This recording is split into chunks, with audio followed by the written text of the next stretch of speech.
Thank you all for joining us. Yesterday was an incredibly difficult day for all of us in Louisville. I want to start by saying thanks again to everyone who pulled together to get through yesterday and to continue on today and the days ahead.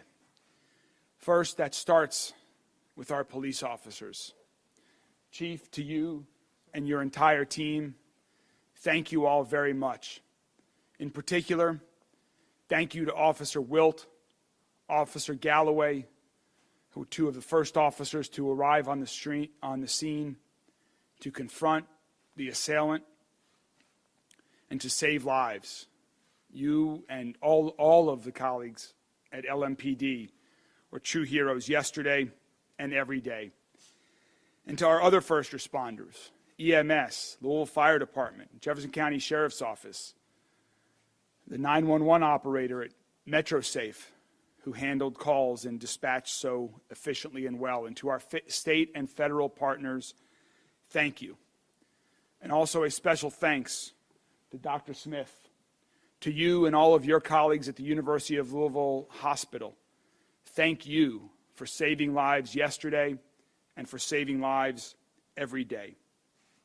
I also want to acknowledge the rest of our Metro government team who dealt with the challenges, adapted to the circumstances, and did what was asked of them yesterday to help others in our community. Thank you for embodying the best of public service. As we talk about what's happened since yesterday, I have to acknowledge the painful fact that this awful act of violence at Old National yesterday has taken another life. Late yesterday, we learned that Deanna Eckert passed. She was 57 years old. She was an employee of Old National Bank. I knew Deanna also. Deanna was a very kind and a very thoughtful person. She was a wonderful woman who will be missed. Her death means another family in mourning and adds yet another layer of tragedy to this moment. I want to briefly read a statement from Old National Bank CEO Jim Ryan, who has asked me to read this on behalf of him and his colleagues at Old National. Quote, "There are no words to adequately describe the sadness and devastation that our Old National family is experiencing as we grieve the tragic loss of our team members and pray for the recovery of all those who were injured. Obviously, this is an incredibly difficult situation, and our entire focus is on making sure that everyone affected has the support and assistance they need. On behalf of everyone at Old National, I also want to acknowledge and thank Louisville law enforcement, the medical community, and state and local officials for their incredible response to this tragedy. And finally, we ask you to please continue to pray for all those affected." Again, that was Old National CEO Jim Ryan. Our thoughts are with the families who've lost loved ones, and we're also thinking and praying for the people who were injured in this attack, including our police officers. So for an update on their condition, I first would like to welcome Dr. Jason Smith, Chief Medical Officer at U of L Health. Dr. Smith? Thank you, Mayor. So from U of L Health and U of L Hospital, I want to send my prayers and thoughts out to all the families that were affected yesterday, both those we treated and unfortunately those we did not. An update from us, we still have 4 patients in the hospital. 2 remain in the ICU. Officer Wilkes still remains in critical condition, but we have been able to upgrade our other patient in the ICU to stable condition. The other 2 remain in the hospital being treated for non-life-threatening injuries. I want to thank my team, again, the emergency department, physicians and nurses, my trauma team at U of L Health, and all those that supported us yesterday. I also want to send a thank you to the American Red Cross. We used 170 units of blood yesterday to treat these victims, which far outstrips our hospital capacity, and their ability to get us that blood to save those lives helped save those lives. So I want to thank them for that. I'll be happy to take questions at the end of the press conference. Thank you. Thank you, Dr. Smith. Now for a brief update on some information about things that we've learned about the events and the assailant yesterday. I'd like to call on our Chief of Police, Jacqueline Gwynn Biller-Roel. Chief. To the mayor and everyone who is in attendance on today, we have learned that the suspect in this incident was a current employee with Old National Bank. We have also learned that he purchased the weapon used in this tragic incident on yesterday, on April the 4th. He purchased the weapon legally from one of the local dealerships here in Louisville. We have executed a search warrant on his residence, and we have recovered items, and we cannot get into specific details on what we recover at this time because, again, the investigation is ongoing, and we want to make sure that we're providing accurate information. The family deserves that, and the community deserves that. We also would like to share that later on this afternoon, we will be releasing body-worn camera footage of the incident. And so that information at the time will be released to you and the location, so everyone will be privy to that information. Thank you. Thank you, Chief. We need to acknowledge that a tragedy like this affects everyone. I've already talked about some of our first responders and colleagues in Metro government. Thanks also to the faith leaders and social workers and mental health professionals who provided comfort and counsel to people in understandable distress. I also want to acknowledge the teachers and parents who had to have difficult conversations with our children throughout our community about this inexplicable act of violence and cruelty. We're all feeling shaken by this, and scared, and angry, and a lot of other things too. It's important that we come together as a community to process this tragedy in particular, but not just this tragedy. Because the reality is that we have already lost 40 people to gun violence in Louisville this year, including another young man yesterday, just a few blocks away from Old National Bank, shortly after this tragic incident happened. That was a separate targeted incident, but the result was the same. Needless tragedy, needless loss of life. In order to help the people of our community, of our great city, come together and deal with this outbreak of tragedies, to grieve, to pray, to unite, I'd like to announce that we are going to be hosting a vigil tomorrow, Wednesday, at 5 p.m. at the Muhammad Ali Center Plaza. This vigil will be to acknowledge the wounds, physical and emotional, that gun violence leaves behind. It will be an interfaith opportunity for our entire community to come together, to grieve, to heal, to begin to move forward. We also know that Wednesday is a night of worship for many across our city. And so, working with Paul Callanan and his colleagues at the Office of Safe and Healthy Neighborhood, we will be having grief counselors at over a dozen churches throughout our city that have regularly scheduled worship on Wednesday evenings as well. We invite the entire community to join us at the Muhammad Ali Center tomorrow at 5 p.m. And also, if you prefer to worship on your own, again, we will be providing some grief counselors, and we'll have a list of those churches where members of Office of Safe and Healthy Neighborhood will be located by mid-afternoon today. And I want to thank the Muhammad Ali Center for hosting this vigil on such short notice.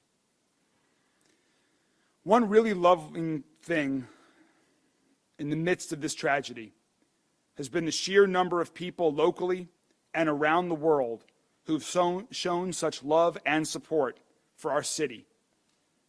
It means a lot to my wife, Rachel, and I, we are deeply grateful on behalf of everyone in Louisville for those who have reached out from beyond and within our city borders. There are so many people who want to do something, who have offered to help, who see this nightmare unfold and want to make it better somehow. We love and appreciate that so much. For those of you who are looking to take action right now, to show your support for the first responders who are trying to save lives, and for the victims of gun violence, one great way to do that is to donate blood. According to Johns Hopkins University, gunshot wounds require much more blood than other types of injuries. You just heard Dr. Smith talk about the amount of blood that was needed and used yesterday. He mentioned his thanks to the Red Cross. We're very thankful to the American Red Cross, so we encourage people to make an appointment to donate at redcrossblood.org. That's redcrossblood.org. We encourage everyone to donate blood, and if you can't, there are other ways to support the American Red Cross with donations or your time. So next, I'd like to call up Steve Cunanan, who's CEO of the Louisville Red Cross. Steve? Thank you, Mayor. Thank you. Our thoughts and our deepest sympathies are with the people of Louisville and those that have been impacted by Monday's tragic shooting. At the request of local emergency management, on Monday, the American Red Cross Louisville area chapter and its volunteers helped support a family reunification center. The Red Cross continues to work with local authorities and their community partners and is helping to provide aid and assistance to those people affected by this tragedy. At this time, the American Red Cross is working closely with the University of Louisville Hospital, and as Dr. Smith has mentioned, we have provided more than 170 units of blood products to the hospital to treat those that have been affected by this. The Red Cross stands ready to provide additional blood and blood products upon the request. And as the mayor has mentioned, volunteer blood donors are needed each and every day to help save lives. This tragedy illustrates that it's the blood that's already on hand and on the shelves that helps during an emergency. Type O negative is the universal blood type, and that is what the emergency room personnel use and what they reach for when they don't have time to determine a blood type, and that's one of the types that is needed most. The American Red Cross is grateful to all those donors who generously give blood throughout this country. Thank you. Thank you, Steve, to all you and all of your colleagues at the Red Cross. There's one more topic that we need to talk about today, and that's guns. Yesterday's tragedy brings us to 40 people who've been shot to death this year in our city. That level of gun violence is beyond horrific, and it's beyond anything we can and will accept in our community. Our police did a heroic job yesterday and every day. And we are already doing a lot to reduce the amount of gun violence in our city and make Louisville safer. We're investing in neighborhoods and in people who have been overlooked for generations, so every child has an opportunity to succeed and pursue their hopes and dreams. We're going to invest more in mental health care. We're working to make universal pre-K a reality.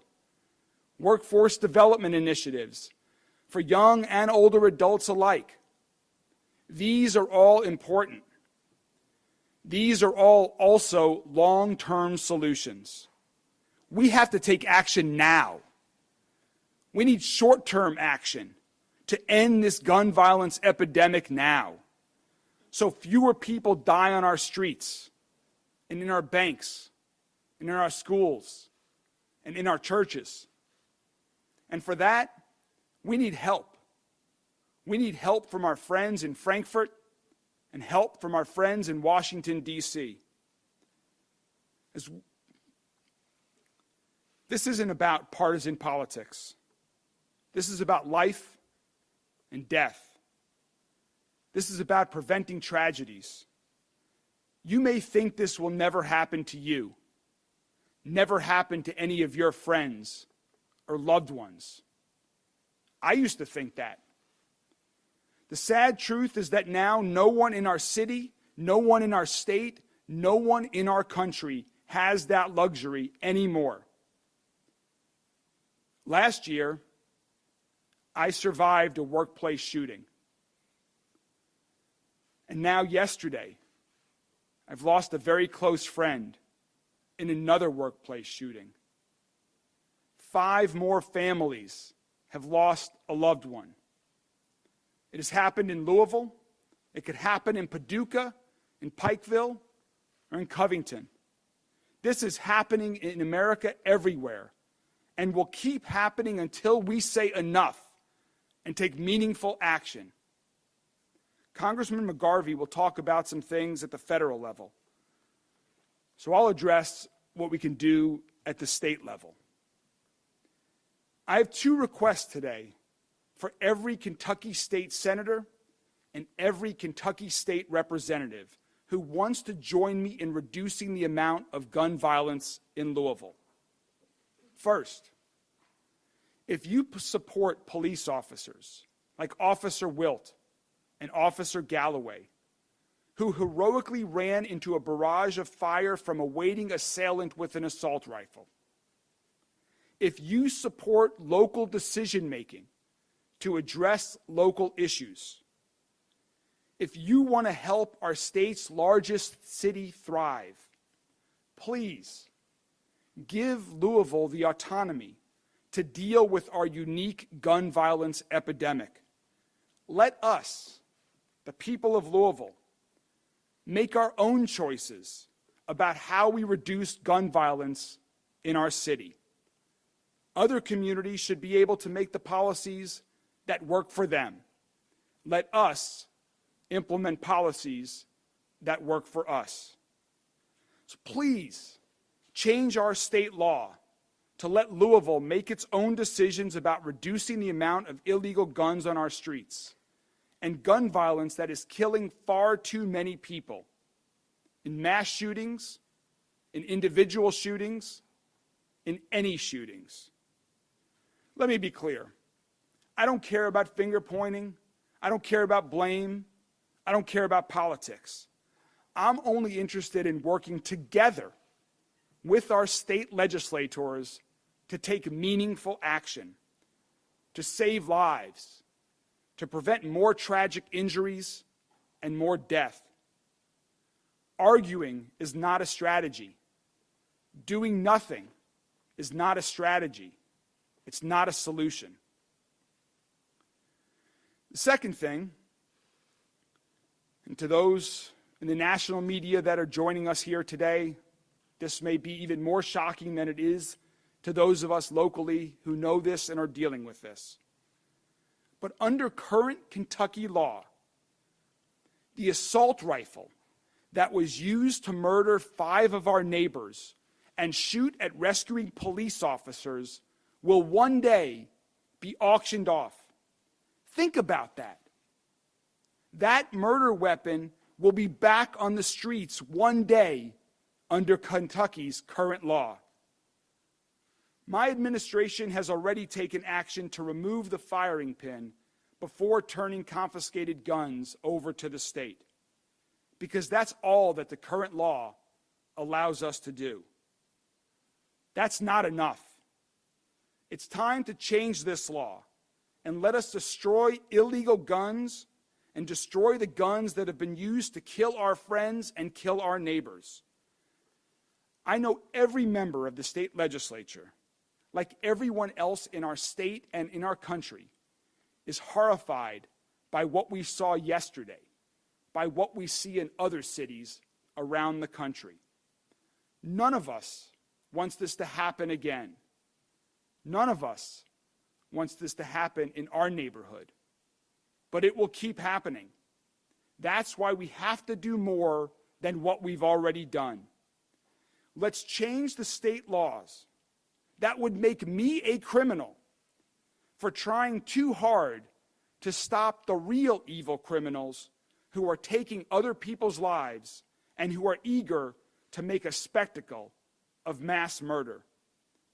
The laws we have now are enabling violence and murder. It's time to change those laws to save lives and keep our people safe. To those in the Kentucky State Legislature, let's work together. I look forward to working with you on this.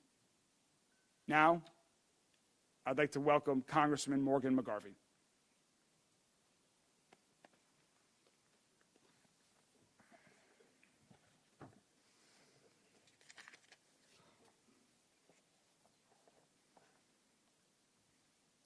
Morning. Thank you to Mayor Greenberg and your team, Rachel, for your leadership through this. I'm not here today simply as a congressman. I am a lifelong Louisvillian, born and raised here, and my heart hurts. I got the call yesterday when I was in Washington, D.C., and we didn't know exactly what had happened yet, but you got that feeling of dread, that something's wrong, that this isn't normal. And then more information starts coming out,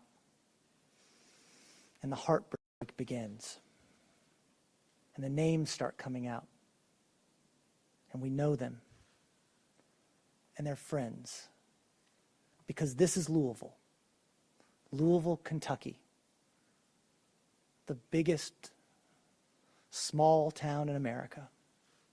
We call it Louisville Village because really and truly everybody knows everybody. We are not 7 degrees of separation from people in Louisville. We are 1 degree of separation from people in Louisville. When we ask you, what school did you go to? We mean high school. I went to Manual High School. My mom went to Wagner High School. Louisville is my home. And we are hurting. This is an unimaginable tragedy for our community. As Mayor Greenberg mentioned, Deanna Eckert passed away last night, a truly lovely woman. Jim Tutt is no longer with us. Josh Barrick is no longer with us. The woman who was the maid of honor in our wedding and for whom we are the godparents of 2 of their children, called me yesterday from the Barrick's house and said, "I'm with Jessica Barrick. She hasn't heard from her husband. Can you find out if he's alive?" I called LMPD, and as they did everything yesterday, were quick in their response. I had to call back and say, I cannot confirm anything, but he is not on the list of survivors. And she had to tell their 2 small children that their father would never come home from work. Juliana Farmer is no longer with us. Tommy Elliott, my friend, is no longer with us. Because it's Louisville, I didn't just know Tommy, I knew Tommy well. His wife even worked with my wife for a time at a company here in town. Their lives have been forever changed. The people who knew them are forever changed. Our community is forever changed. I am so grateful to the quick response of the Louisville Metro Police Department. Chief, your team was incredible yesterday. To run headfirst into that gunfire, without question, saved lives. It also changed lives. Officer Wilt, as we know, is fighting right now after being struck in the head by an AR-15 round on his 4th ever shift as a police officer. To the team at U of L, thank you. Dr. Smith, again, this is the collateral damage of gun violence. Every person who touched these victims and these officers had to deal with this trauma and will have to process this trauma in their own way. Thank you also to all of our first responders, the Louisville Fire Department, our emergency medical technicians, to the FBI, to the ATF, to everyone who is involved. Continue to pray for the people recovering. They need it, and we want it. Today and in the weeks ahead, we are grieving. We are hurting. We are heartbroken. We are despondent. But we are Louisvillians.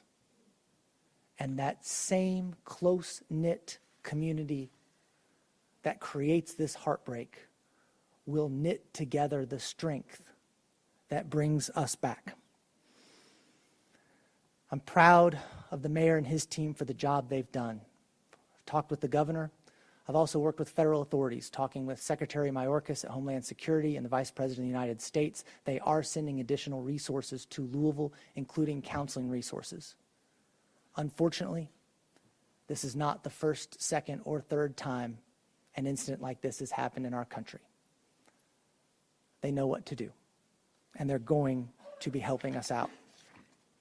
I will continue with our federal and local officials to mobilize the resources we need, working with our police departments, our faith leaders, our city and state leaders to make sure that our city receives what it needs to begin healing. And we need to take this grief and turn it into action. I am a person of faith. I was raised in the church. We've raised our kids in the church.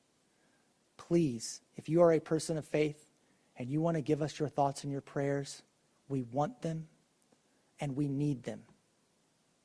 Our community is hurting. But we need policies in place that will keep this from happening again, so that thoughts and prayers do not have to be offered to yet another community ripped apart by the savage violence coming from guns. Look at what's happening. I had somebody tell me the other day, don't make this political. Fine, don't make this political. People's lives aren't political. Public safety isn't political. Put those policies in place that put people first. People over guns, kids over guns, public safety over guns. Because that is what we need to address this problem. I'm an optimist. Maybe to be a Democrat in Kentucky, you have to be. But I have seen us come together in the state legislature where I served before being elected to Congress, working with some of my conservative colleagues to introduce crisis aversion rights retention laws that would help temporarily remove firearms from people in crisis. This investigation is dynamic, it is ongoing. But we know this shooter purchased an AR-15 rifle on April 4th. We know he left a note. We know he texted or called at least one person to let them know he was suicidal and contemplating harm. But we don't have the tools on the books to deal with someone who is an imminent danger to themselves or to others. We can do this.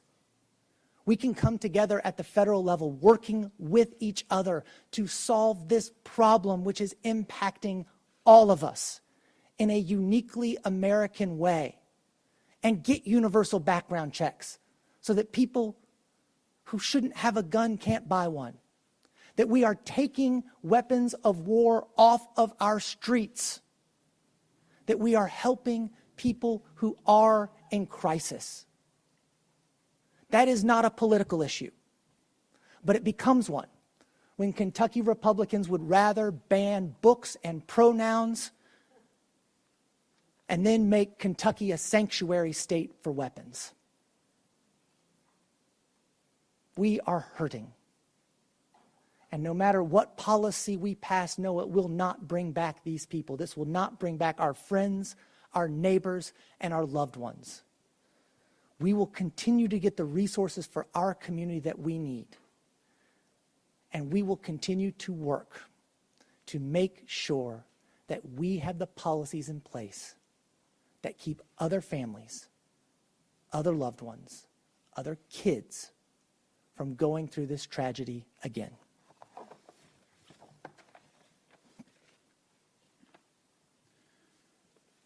Thank you, Congressman McGarvey. Dr. Smith, the chief, Congressman, myself, we're available to take some questions from the media, and because we have many people joining us that we don't typically see, if you could please just let us know what your outlet is as we call on you. Yes.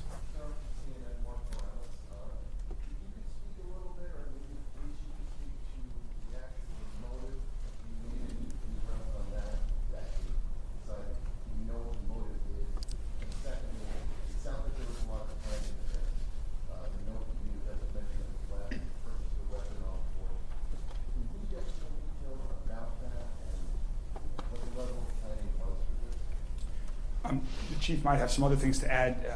I don't believe we have any other information to provide at this point. As the chief mentioned earlier, we have been able to confirm that he was a current employee of the bank and when he purchased the weapon. But chief, do we have anything? At this time, but we do know that this was targeted. He knew those individuals, of course, because he worked there. And the evil that was played out on yesterday, taking those lives and injuring so many others, just truly unfortunate. But again, the investigation is ongoing, and whatever we uncover, it will actually be revealed to everyone.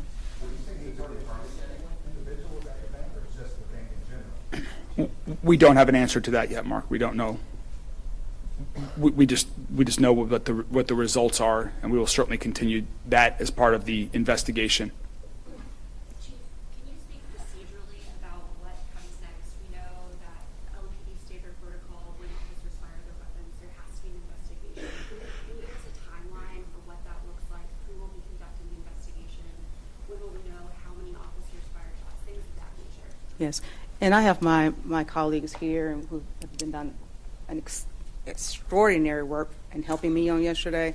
So I would like to highlight Lieutenant Colonel Kroll come up and just share, because he's over the investigation, and I think it's appropriate for him to give that. Thank you. So at this point, because of the complexity of the scene, we made the determination yesterday to segment the internal shooting where between the shooter and the employees to a homicide investigation, and then the public integrity unit will be the external shooting incident, which was between the suspect and the officers.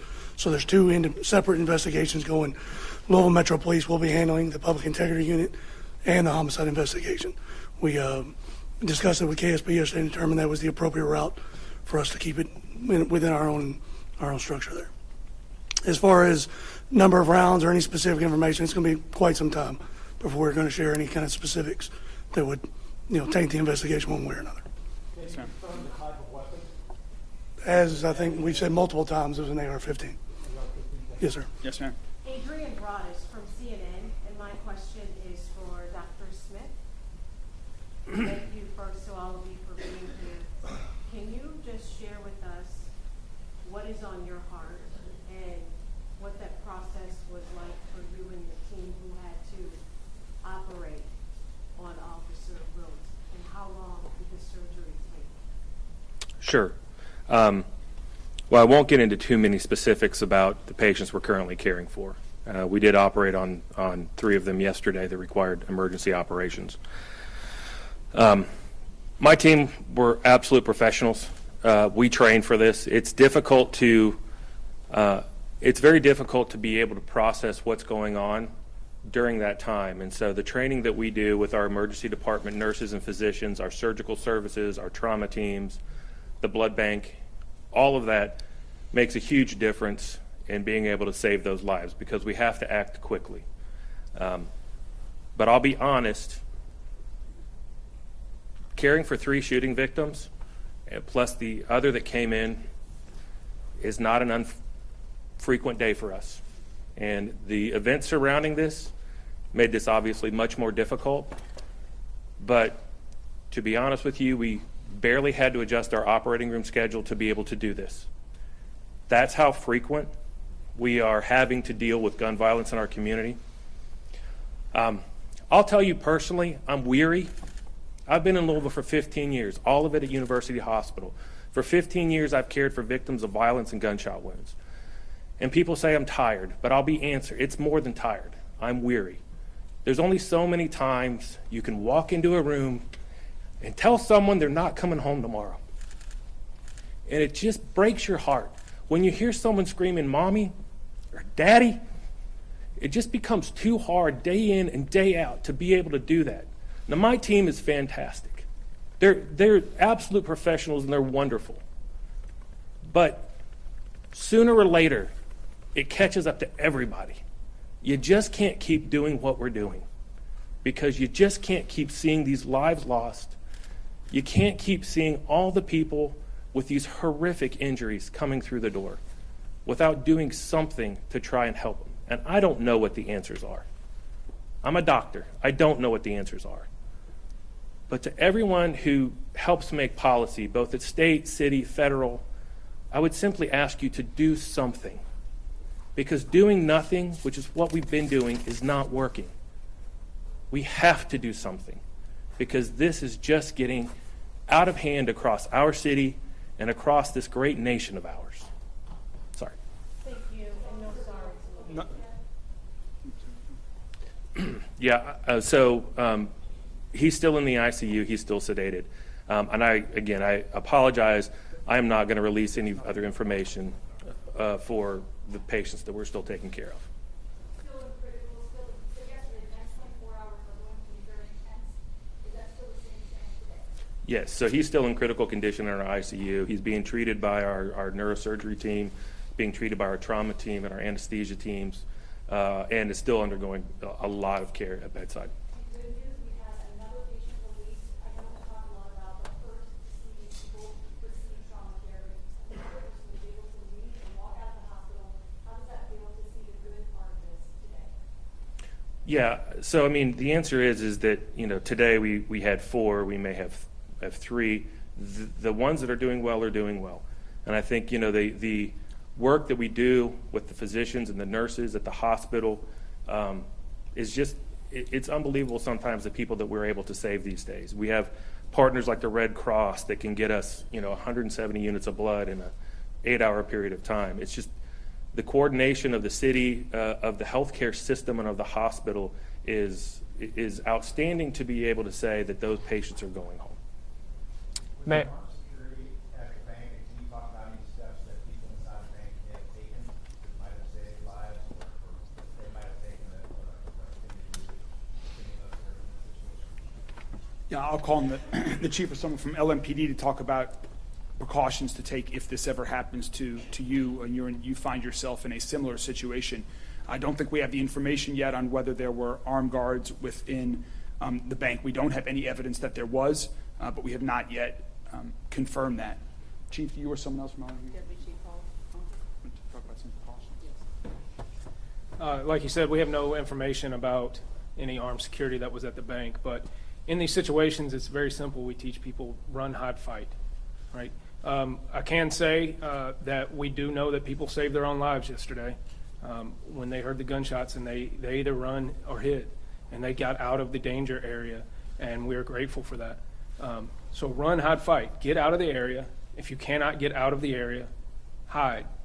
If you cannot hide safely, fight.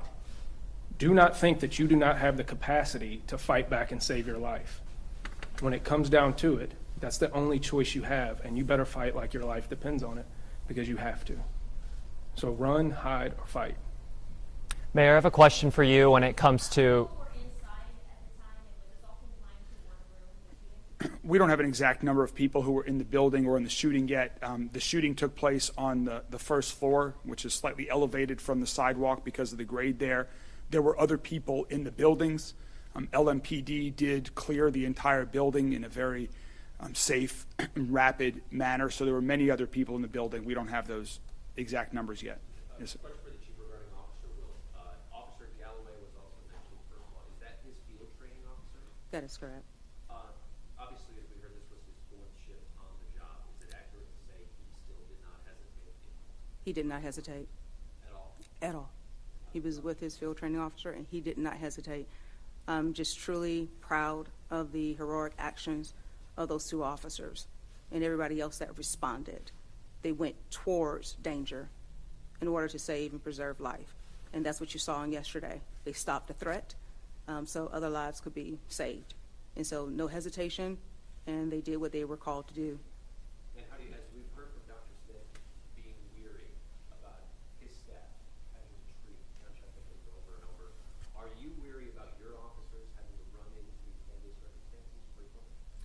not wary at this point as to what my officers are going to do because they've been standing up. They're still engaged. They're still serving the city. I'm weary that we're dealing with the violence, but I'm not weary that my officers are going to lay down and stop doing what they are told and trained to do. And they looked at me and they were truly amazed at how everybody came together. And one of the questions I asked them on yesterday, I said, if we don't go, who will? And they all nodded that they're going.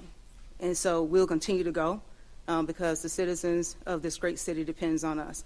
And so I'm just really proud of the resiliency of LMPD. The men and women of this great city is showing up and they're serving, and I appreciate them, and I appreciate the community support for our department.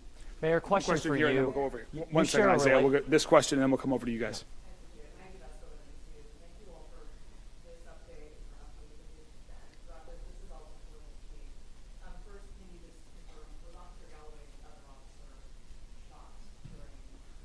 Yes, ma'am, he was grazed in the left side.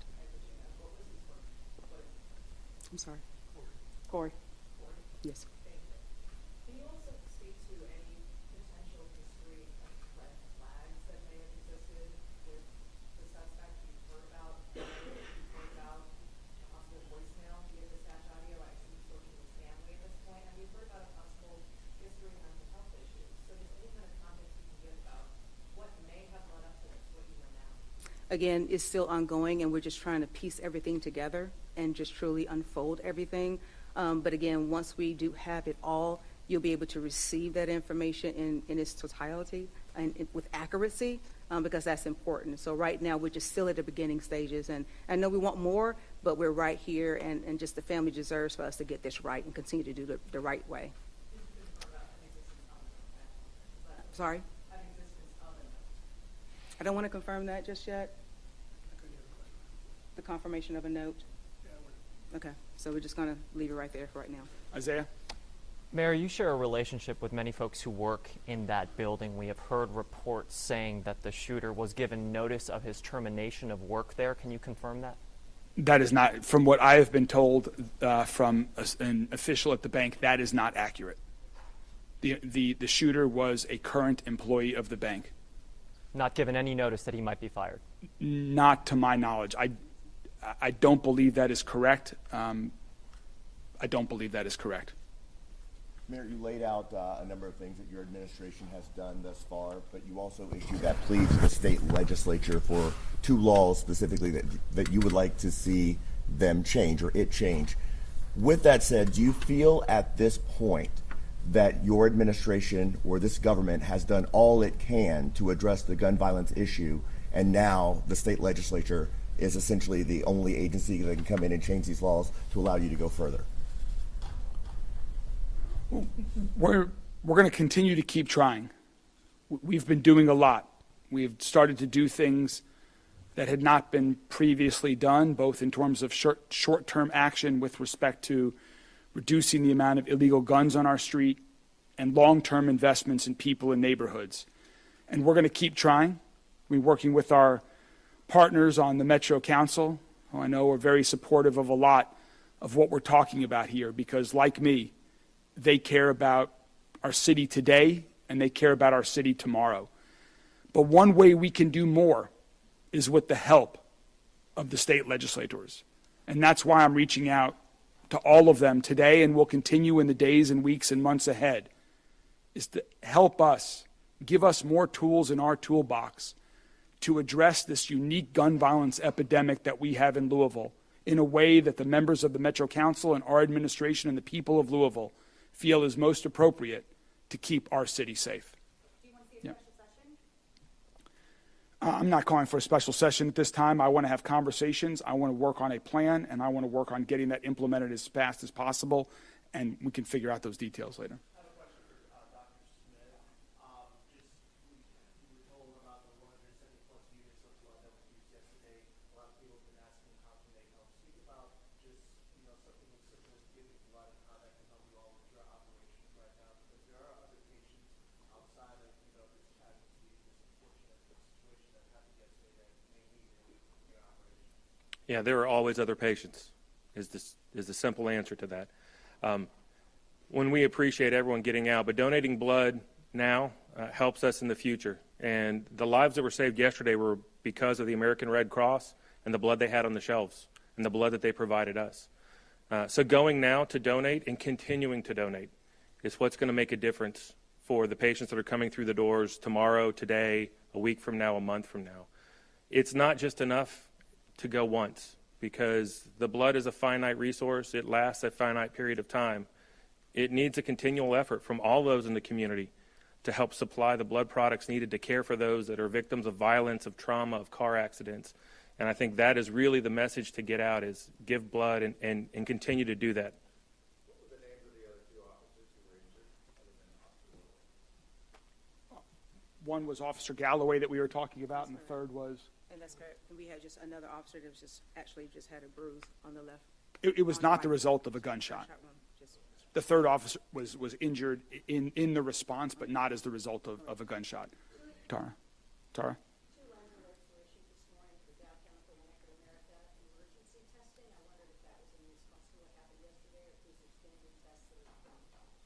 I'm not aware of anything in relation to that, so I don't have any information on that. Yes, sir. No. In the blue.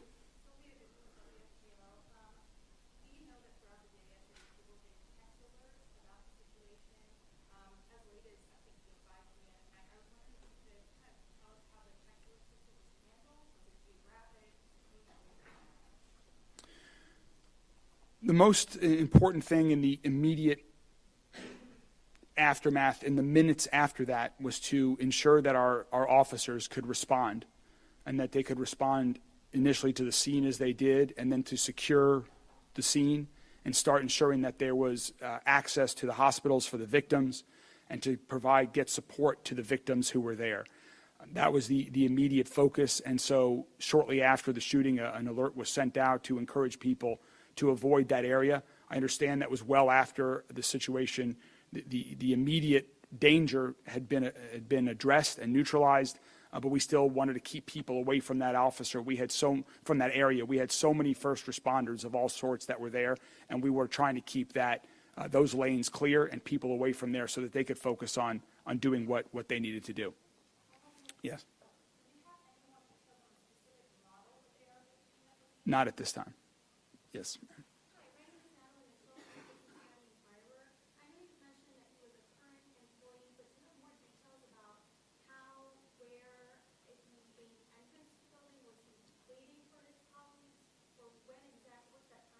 He was a current employee who worked in that building, so he had access to the building as a result of being an employee in that building. Do we know if the shooter was armed with multiple weapons or just an AR, and do we have an idea of how many rounds he was able to discharge in a short period? Okay. This is for police. How many more use the police, and how many use all corner? How many guns bring corner?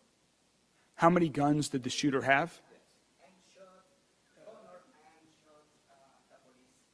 Yeah, at this point in the investigation, we're not going to share any specifics as far as firearms other than what's already been stated. How many rounds were fired, how many people involved. It's premature for us to have that discussion. We're still gathering the information, and even what we think we know right now, it would be premature to hang our hat and say this is 100% what happened, because it is still ongoing. So it's not appropriate or responsible to put that information out right now, and then we have to walk it back at a later time. We have time for a couple more from folks that have not asked the question so far. Will you be releasing the name of the officer who shot Connor, and will you be releasing any information on the time from when the shooting happened to the time that he was taken down by the officer? Will we know any more details? Well, it was just as we mentioned yesterday. I mean, it was just a matter of minutes. I believe that the 911 call came in at 8:38, and we were on scene at 8:41, and we were on. Minutes from start to finish as far as when he began. Then we were notified 3 minutes after that, and then we responded 3 minutes after that, and then within. Yes, stand by the mic. Say that again. And we will get into more detail with this when we go through the videos this afternoon. But it's about a 9-minute span from the time he begins his assault, and then a few minutes after that before we get the first call on it, 3 minutes after that when we respond to the scene, and then about 3 minutes after we respond, the subject is neutralized. We've said multiple times, it's Officer Galloway. All right, we have time for 2 more questions. Yes, sir, and then over on this side of the room. Yeah.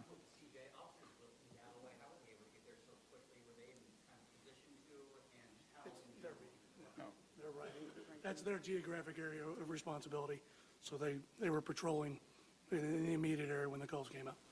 I'm sorry, did you say Officer Galloway is who shot the shooter? Yes. Yes. Along with being a rookie officer and the courage you displayed yesterday, can you confirm if Officer Wolf is still serving as a firefighter or EMT on a volunteer basis? Do you want to know? Was Officer Wilf serving as still as an EMT or? He had previously worked with Oldham County.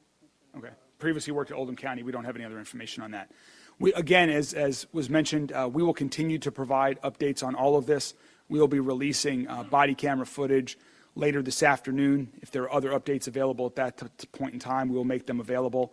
Thank you all very much for being here. Have a good day.